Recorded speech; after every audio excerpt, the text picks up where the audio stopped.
Global ITI के YouTube channel में आप सभी का एक बार फिर से स्वागत है। आज जो है फिटर फर्स्ट ईयर का जो ऑब्जेक्टिव क्वेश्चन होते हैं हमारे, जो सीरीज चल रही थी हमारी 500 क्वेश्चन वाली, उसका पार्ट 8 करने वाले हैं।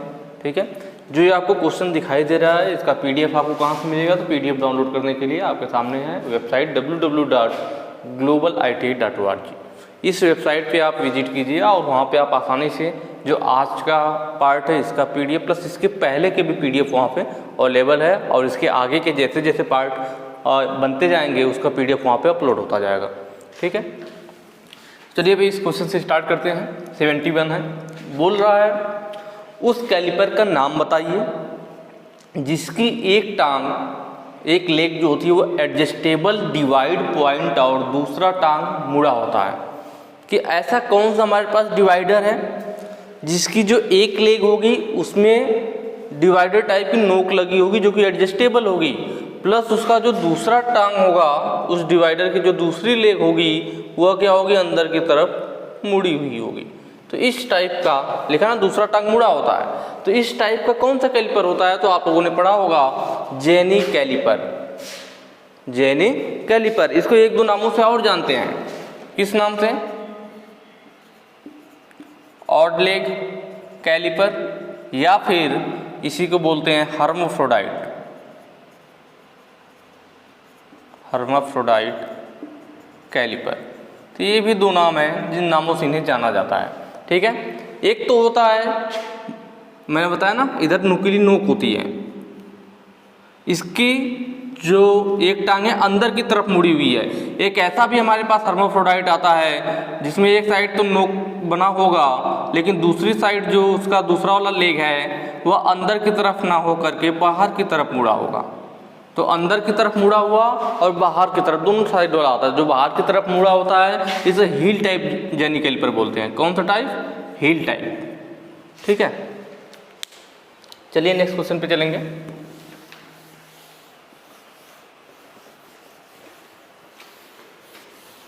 क्वेश्चन में आपको फिगर दिख रहा होगा, फिगर दे रखा है और उसमें जो x दिखा रखा है इसको पूछ रहा है कि ये क्या चीज़ है। ठीक है, तो यह क्या है आपका, यह है स्क्राइबिंग ब्लॉक। क्या? स्क्राइबिंग ब्लॉक, या फिर इसको मार्किंग ब्लॉक भी कहते हैं। मार्किंग ब्लॉक भी कहते हैं। मार्किंग ब्लॉक क्यों कहते हैं या स्क्राइबिंग ब्लॉक क्यों कहते हैं? क्योंकि इसका काम होता है निशान लगाना। स्क्राइबिंग मतलब खुरचना, मार्किंग मतलब मार्किंग करना, इसलिए मार्किंग ब्लॉक या स्क्राइबिंग ब्लॉक के नाम से भी जानते हैं। इसका काम होता है क्या करना? निशान लगाना। किसी भी जॉब पे मार्किंग करने के लिए हम इसका यूज करते हैं। ठीक है, कभी कभी ये भी चीज़ पूछ देता है कि मार्किंग ब्लॉक या स्क्राइबिंग ब्लॉक से किस एक्यूरेसी में मार्किंग की जा सकती है, तो वह होता है आपका 1/64 इंच, या कह लीजिए 1/2 या 0.5 mm। दोनों एक ही बात, 1/2 या 0.5। तो इंच में 1/64 और mm में ये होता है कि इस एक्यूरेसी में इस मार्किंग ब्लॉक के द्वारा मार्किंग की जा सकती है। तो ये बात भी आप ध्यान रखेंगे। चलिए पार्ट की बात कर लेते हैं। तो जो बिल्कुल नीचे है इसको बेस बोलते हैं। ये जो दूसरा हिस्सा आपको दिख रहा है इसको पिलर बोला जाता है। कहीं कहीं पे स्पिंडल भी लिख देता है। ठीक है, इसके आगे बढ़ेंगे। जो यहाँ पे लगा हुआ है स्क्राइबर है, इसी के द्वारा मार्किंग हम करते हैं। यही जॉब पे खुरचने का काम करता है। और ये जो हिस्सा एक्स वाला पूछ रखा है इस वाले पॉइंट को, ठीक है, जो ये वाला हिस्सा है यह क्या है, तो इसको बोलते हैं हम स्नग। और यहाँ पे जो लगा हुआ है यह नट है, या फिर कहीं कहीं पे क्लैंपिंग नट भी लिखा होता है। तो ये सारी चीजें हैं। ठीक है, तो यहाँ पे हमसे पूछ रखा था एक्स वाला पार्ट, तो उसको क्या बोलेंगे, तो उसको बोलेंगे स्नग। ऑप्शन भी सही हो जाएगा। नेक्स्ट क्वेश्चन पे चलेंगे।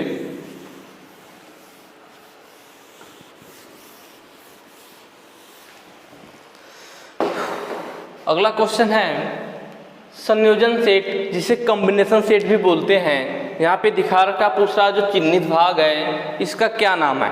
तो देखिए जो कॉम्बिनेशन सेट होता है हमारा उसमें मेन 4 चीज़ें होती है। मेन देखा जाए तो 3 है, टोटल 4 चीज़ों से मिलकर बना होता है, पर मेन 3 पार्ट होते हैं। ठीक है, 4 चीज़ों से मतलब सबसे मेन तो हो गया उसमें स्केल, या कह लीजिए स्टील रूल। स्टील रूल के साथ ही हम उस पर 3 हेड यूज करते हैं, उसको इसके साथ यूज किया जाता है। कौन कौन सा हेड? प्रोट्रैक्टर हेड, ठीक है, स्क्वायर हेड और सेंटर हेड। Centre head. तो इस स्टील रूल के साथ इन तीनों में से कोई भी हेड हम लगा करके अपने आवश्यकता अनुसार उसे यूज कर सकते हैं। तो ये तीनों मेन हेड होते हैं जिसको हम स्टील रूल के साथ यूज करते हैं। यही मिला करके हमारा कॉम्बिनेशन सेट बनता है। कॉम्बिनेशन मतलब कई चीज़ों को मिला दिया जाए, कॉम्बिनेशन कर दिया जाए, तो वही चीज़ है। तो ये पूछ रहा था यहाँ पे कि जो ये दिखा रखा है कौन सा पार्ट है, तो आप देख रहे होंगे यहाँ पे ध्यान से, तो गोलाई में बना हुआ है और यहाँ पे निशान लगा हुआ है। कैसा है यह? चांदा टाइप का। चांदा मतलब प्रोटेक्टर। इसका मतलब यह कौन सा हेड है? यह है आपका प्रोटेक्टर हेड। ऑप्शन डी सही हो जाएगा, ठीक है। सेंटर हेड और स्क्वायर हेड भी होता है, बेवल हेड नहीं होता। ये तो कोई ऑप्शन ही नहीं है, ये गलत दे रखा है। ये सिर्फ 3 ही है ना, यहाँ पे मैंने बताया प्रोटेक्टर, स्क्वायर, सेंटर। तो जो सेंटर हेड होता है यह हमारा कुछ इस टाइप से बना होता है, ठीक है, ऐसे बना होता है, इसी आकार में। और हम इसको स्टील रील के साथ यूज कर लेते हैं। इसको तो हमारा सेंटर हेड काम करेगा। नाम ही क्या है? Centre head. तो इसका यूज किया जाता है किसी भी राउंड जॉब का सेंटर निकालने के लिए। स्क्वायर हेड कुछ इस आकृति में बना होता है। एक साइड बिल्कुल सीधा होता है और दूसरा वाला 45 डिग्री पे होता है, ठीक है, कुछ इस टाइप से बना होता है। तो यह वाला एंगल कितना होता है? 45 डिग्री का होता है और इधर बिल्कुल 90 डिग्री पे होता है। तो जब हमें कभी किसी जॉब का 90 डिग्री या 45 डिग्री चेक करना हो तो स्क्वायर हेड यूज करते हैं। इस स्क्वायर हेड पे यहाँ ऊपर एक स्क्राइबर भी लगा होता है जिसको बोलते हैं नॉब स्क्राइबर। Knob scriber. जब कॉम्बिनेशन सेट के द्वारा मार्किंग की जाती है तो स्क्वायर हेड में से छोटा सा स्क्राइबर होता है, इस नॉब स्क्राइबर को यहाँ से निकालते हैं और मार्किंग करते हैं। तो कभी कभी ये भी क्वेश्चन आता है कि नॉब स्क्राइबर हमारा किस पार्ट में लगा होता है, तो वह हमारा किस में लगा हुआ है? स्क्वायर हेड में लगा हुआ है, ठीक है। तो ये चीज़ें आप ध्यान रखना। नेक्स्ट क्वेश्चन पे चलेंगे।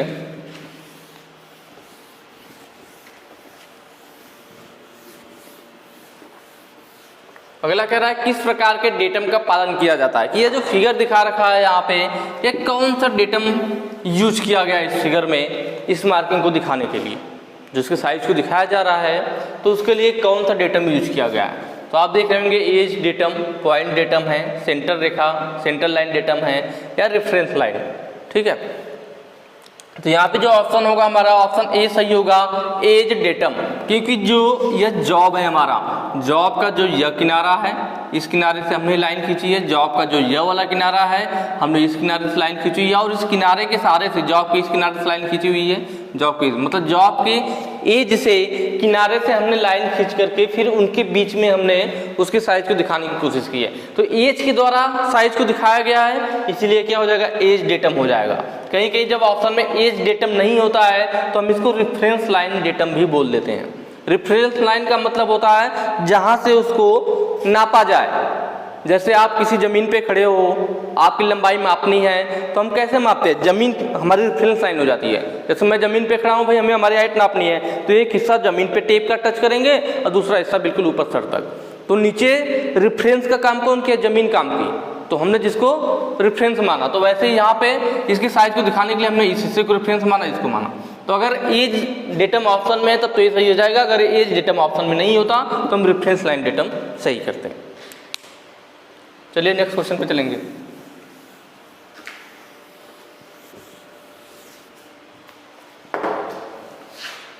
इस पैरेलल ब्लॉक का नाम क्या है? फिगर आपको दिखा रखा साइड में, ठीक है। हमारे 2 टाइप के जनरली पैरेलल ब्लॉक होते हैं। एक इस टाइप से होता है जो कि पेयर में पाया जाता है, दोनों सेम साइज के होंगे, पेयर में पाया जाता है। दोनों जो पैरेलल ब्लॉक होंगे हमारे कैसे होंगे? सेम साइज के होंगे। इनको यूज किया जाता है मशीन वाइज वगैरह में। जब हम जॉब को रखते हैं तो जॉब में मशीन वाइज में पकड़ करके ड्रिल मशीन पर ड्रिल किया जाता है। तो अगर जॉब बिल्कुल मशीन वाइज में दोनों जबड़ों के बीच में बिल्कुल पैरेलल नहीं पकड़ा जाएगा, अगर थोड़ा भी जॉब टेपर हो जाएगा तो जब ड्रिल मशीन से हम होल करेंगे तो वह होल भी टेपर बनेगा। तो होल व टेपर ना हो इसके लिए क्या करते हैं, जब जॉब को हम रखते हैं दोनों जबड़ों के बीच में तो उनके नीचे पैरेलल ब्लॉक दो टुकड़ा लगाया जाता है ताकि उस टुकड़े पे ये जॉब बिल्कुल सीधे रुक जाए, बिल्कुल पैरेलल रहेगी। अब हम मशीन वाइज से इन्हें अच्छे से दबा के पकड़ सकते हैं, तो जॉब के टेपर होने का चांस नहीं रहेगा, तो हमारा होल भी सही बनेगा। तो इसीलिए हम वहाँ पे क्या यूज करते हैं, पैरेलल ब्लॉक यूज करते हैं। तो जब नॉर्मल वाला होता है उसे सॉलिड पैरेलल ब्लॉक बोलते हैं। इसमें इसके साइज को कम ज़्यादा नहीं किया जा सकता, जिस साइज का यह होगा वही उतने ऊंचाई पे जॉब को उठाएगा। अगर मान लीजिए आप चाहते हैं कि मैं जॉब को थोड़ी और ऊपर उठा लूँ या जॉब को थोड़ा और नीचे में कर लूँ तो आप नहीं कर सकते, क्योंकि ये सॉलिड पैरेलल ब्लॉक होता है। यह जो फिगर में दिखा रखा है यह एडजस्टेबल है, इसमें हम जॉब की कम या ज़्यादा हाइट पे भी रख सकते हैं। कैसे, आपको यह दिख रहा होगा दोनों स्लाइड करने वाले भाग है, खांचा कटा हुआ है। अगर आप जैसे जैसे इसको आगे स्लाइड करते जाएंगे तो देखेंगे यह वाला तो हिस्सा फिक्स है इतना, यह जैसे जैसे आगे बढ़ेगा, अगर यहाँ पे देखिए अगर मैं इसको खिसका के बिल्कुल पीछे कर दूं तो यह इतना हिस्सा जुड़ेगा प्लस यह इतना हिस्सा जुड़ेगा। लेकिन जैसे जैसे मैं स्लाइड करते आगे जाऊंगा तो यहाँ पे क्या ऊंचाई बढ़ती जाएगी ना, देखिए यहाँ पे ज़्यादा हो गया, और स्लाइड करूंगा अगर यह वाला हिस्सा यहाँ पहुँचेगा तो और ऊंचाई ज़्यादा बढ़ जाएगी। लास्ट तक अगर खिसका देंगे तो इतना लंबा मिल जाएगा आपको, देख रहे हैं। तो इस तरह से हम इसको आगे पीछे खिसका करके ऊंचाई को एडजस्ट कर सकते हैं, इसीलिए इसको एडजस्टेबल पैरेलल ब्लॉक बोलते हैं। नेक्स्ट क्वेश्चन पे चलेंगे।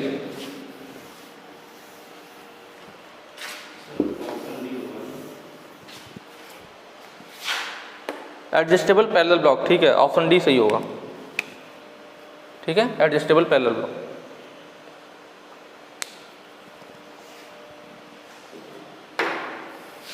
देखिए अगला कह रहा है ग्रेड ए, यहाँ थोड़ा सा है ये अलग है, ग्रेड ए वी ब्लॉक। ठीक है, वी ब्लॉक की बात कर रहा है, जो हमारा वी ब्लॉक होता है। ग्रेड ए वाला वी ब्लॉक के निर्माण के लिए किस मटेरियल का उपयोग किया जाता है। ठीक है, जो हमारे वी ब्लॉक होते हैं आप लोगों ने देखा होगा कुछ इस टाइप से बने होते हैं वी ब्लॉक। थोड़ा बहुत भी आपने कहीं पढ़ा होगा, वर्कशॉप वगैरह में कभी गए होंगे तो चीज़ आपने देखा होगा। अलग अलग टाइप का आता है, जैसे इसमें क्या एक ही ग्रूव कटा हुआ है, एक ही लेवल है, इसको सिंगल ग्रूव वी ब्लॉक बोलते हैं। कुछ में क्या होता है दोनों साइड ऐसा ग्रूव बन जाता है तो इसको क्या double level single groove V block बोल देते हैं। और कुछ में क्या होता है एक ही साइड होता है लेकिन खांचे दो कट जाते हैं, तो जब दो खांचे कट जाते हैं तो उसे क्या बोल देते हैं, single level double groove V block. तो इस तरह से उसका नाम चेंज हो जाता है उनकी आकृति के हिसाब से। तो यह किस लिए होता है, वी ब्लॉक पे हम किसी गोल जॉब को सपोर्ट प्रदान करते हैं, क्योंकि भाई किसी फ्लैट सतह पे सरफेस प्लेट वगैरह पे आप गोल जॉब रखोगे, मार्किंग करना चाहोगे तो बार बार क्या होगा, घूम के कभी इधर चला जाएगा कभी इधर चला जाएगा, तो वह एक जगह फिक्स रहे, इसलिए यह वी ब्लॉक यूज करते हैं। अब इस वी ब्लॉक के अंदर आप अपने जॉब को रख दीजिए, इसके अंदर आसानी से पकड़ सकते हैं। तो वी ब्लॉक के अंदर हम गोल जॉब को, राउंड जॉब को सपोर्ट प्रदान करते हैं। तो पूछ रहा है जो वी ब्लॉक है ये दो टाइप का होता है, ग्रेड ए होता है और ग्रेड बी होता है। दो ग्रेड में पाया जाता है वी ब्लॉक, दो ग्रेड में पाया जाता है वी ब्लॉक हमारा, ग्रेड ए ग्रेड बी। जो ग्रेड ए होता है हमारा यह बना होता है हाई ग्रेड वाली स्टील का या उच्च क्वालिटी के स्टील का। किसका बना होता है, हाई ग्रेड स्टील का। जबकि जो ग्रेड बी होता है यह बना होता है closed grain cast iron. Closed grain मतलब जो कड़ काफी नजदीक हो, दानेदार। ठीक है, क्लोज्ड ग्रेन कास्ट आयरन मतलब कास्ट आयरन का बना होता है, सीधी सी बात। ठीक है, ग्रेड ए वाला high grade steel, grade B close grain cast iron. लंबाई की बात करें, जो ग्रेड ए आता है हमारा वह 100 mm की लंबाई में मिलता है। जो ग्रेड ए वी ब्लॉक होता है वह 100 mm तक की लंबाई में मिलता है, जबकि जो ग्रेड बी होता है वह हमारा 300 mm तक की लंबाई में मिलता है। तो मैक्सिमम इससे ज़्यादा इससे क्वेश्चन नहीं आएगा। वी ब्लॉक से यही पूछता है किस लिए यूज करेंगे, उसको जॉब को सपोर्ट प्रदान करने के लिए। इसकी आकृति के हिसाब से नाम अलग अलग हो जाता है, तो कभी कभी फिगर दे के ये चीज़ पूछ लेता है, या फिर किस मटेरियल का बना होता है या उसकी लंबाई कितनी होती है, बस इससे इतने ही क्वेश्चन आते हैं। यहाँ पे पूछा हुआ था ग्रेड ए वी ब्लॉक के निर्माण के लिए किस मटेरियल का उपयोग होगा, ग्रेड ए के लिए high grade steel. Option C आप देख रहे हैं, उच्च गुणवत्ता वाला स्टील। नेक्स्ट चलते हैं, बिल्कुल ध्यान से देखते जाइए। और हो सके तो अपने पास नोट्स वगैरह भी, कॉपी वगैरह भी रखा कीजिए जब भी आप वीडियो देख रहे हो। तो उससे क्या होगा, जो पॉइंट मैंने तो सिर्फ ये आपको ऑप्शन नहीं बताया ना, इसीलिए मैं बाकी चीज़ें भी बताता हूँ। जो एक्स्ट्रा चीज़ें मैं लिख रहा हूँ आप उसको अपने कॉपी पे लिखिए, तो इससे क्या होगा कि आपकी एक अच्छी तैयारी होगी। ठीक है, कभी भी आप क्वेश्चन सॉल्व करने जाएंगे एक बार उन चीज़ों को देख करके करेंगे तो आसानी से याद हो जाएगा। कुंजी मार्ग के कोनों पर पदार्थों को हटाने के लिए किस छेनी का प्रयोग किया जाता है? कुंजी मार्ग का मतलब होता है कीवे, जो साफ्ट वगैरह में कीवे काटा जाता है। आप जानते हैं कोई भी साफ्ट होगी ऐसे तो कीवे कटा होता है आयताकार टाइप में। कैसे? ऐसे आयताकार कीवे खांचा कटा होगा लंबाई में। ठीक है, तो ये हमारा कीवे कटा होता है। तो ये कीवे जो खांचा काटा जाता है, कोई पूछ रहा है कि कीवे के कोनों पर अगर मान लीजिए कीवे कटा हुआ है तो ये जो कॉर्नर है, अगर मान लीजिए कॉर्नर सही से नहीं बना हुआ है, कीवे हमने इस तरह से काट रखा है या लंबाई में भाई कट जाएगा आपका। ठीक है, तो अगर मान लीजिए ये जो कॉर्नर यहाँ पे है, कॉर्नर अगर सही से साफ नहीं है तो ये कह रहा है कि कोनों पर अगर हमें पदार्थ को हटाना, इस कॉर्नर से अगर हमें मटेरियल को हटाना है तो कौन सी चीज़ल सही पड़ेगी?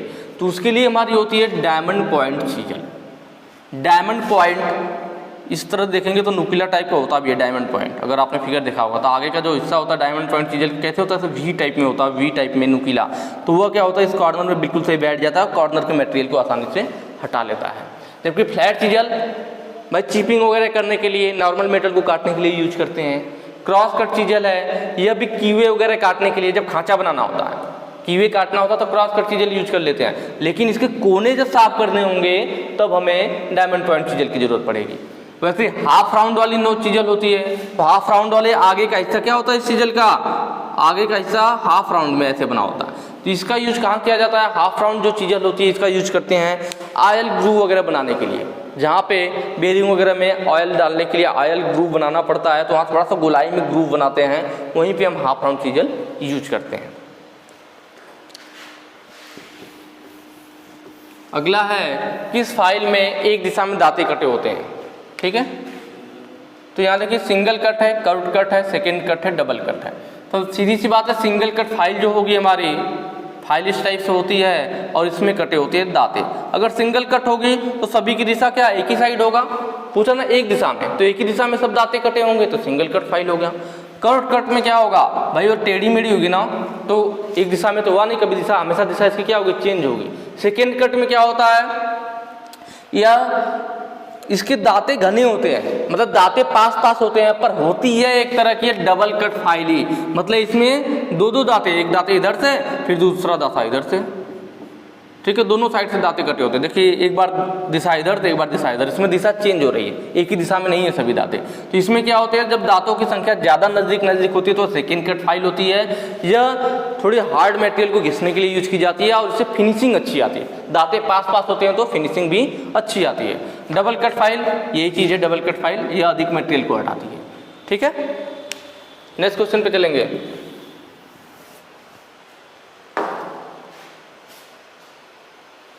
लकड़ी और चमड़े की फाइलिंग करने के लिए किस फाइल का उपयोग किया जाता है? अगर किसी आपको लकड़ी की फाइलिंग करनी हो या चमड़े की करनी हो, ठीक है, जो पंचर बनाने वाले होते हैं वह ट्यूब वगैरह को घिसते हैं तो वह रास्ट कट फाइल यूज करते हैं। यह कुछ इस टाइप से फाइल होती है, इस पे पंच के द्वारा इनके दांतों को उभार के बनाया जाता है। मतलब इनके दांते एक दूसरे से जुड़े नहीं होते हैं, इनकी दांतें अलग अलग होते हैं जिन्हें पंच के द्वारा उभार करके बनाया जाता है। इनके द्वारा हम हार्ड मटेरियल को नहीं घिस सकते। अगर आप मेटल वगैरह घिसने की कोशिश करोगे तुरंत दांतें टूट करके झड़ जाएंगी, आपकी फाइल बेकार हो जाएगी। तो इसका यूज लकड़ी को अगर हमें फाइलिंग करनी है या किसी रबड़ की फाइलिंग करनी है, या जो घोड़े होते हैं या जो आपके भैंस वगैरह जानवर होते हैं उनके जो खुर होते हैं उनकी फाइलिंग करने के लिए भी यही फाइल यूज की जाती है, रास्ट कट फाइल। ठीक है, हैंड फाइल में क्या होता है, इसमें जो दो आपकी जो फाइल होती है इसमें भाई एज होता है ना, एक एज ऊपर और एक एज नीचे। ठीक है, कोई भी फाइल होगी, जैसे यह फाइल है तो यह फ्लैट वाला हिस्सा हो गया, एक एज इधर हो गया एक एज इधर, दोनों साइड एज होती है, ऊपर नीचे फेस होता है।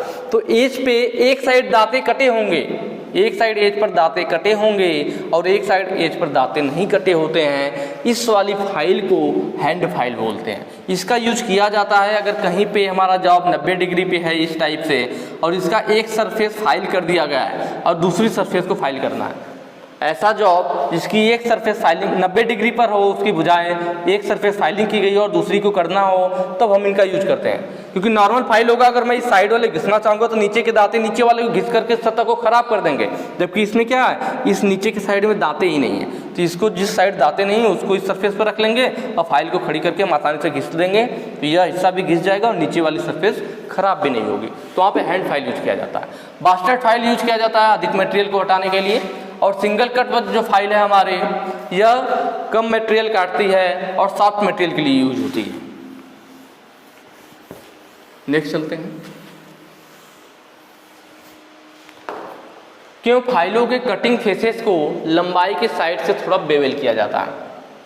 कह रहा है कि जो हमारे फाइल होती है उनकी जो कटिंग फेस होते हैं, जो उनके फेस होते हैं, फेस मतलब ऊपर वाला हिस्सा, फाइल का जो ऊपर वाला जिससे दांते कटे होते हैं मेन, जिससे हम कटाई करते हैं उसी को फेस कहते हैं। पूछा जो फाइल के कटिंग फेस होती है उसको लंबाई में साइड से बेवेल, हल्का सा बेवेल कर दिया जाता है, मोड़ दिया जाता है। ऐसा क्यों किया जाता है? ऐसा इसलिए करते हैं जिससे कि फ्लैट सतहों की फाइलिंग आसानी से हो सके, फ्लैट सरफेस की फाइलिंग आसानी से हो सके, इसलिए हम क्या करते हैं, फाइलों की जो कटिंग फेस होती है उसको थोड़ा सा बेवेल कर दिया जाता है। ठीक है, चलिए आज के लिए इतना ही। बाकी आगे के क्वेश्चन जो है हम नेक्स्ट वीडियो में करवाएंगे। अगर वीडियो अच्छी लगी है तो लाइक कर दीजिएगा, ज़्यादा से ज़्यादा शेयर कीजिएगा। Thank you.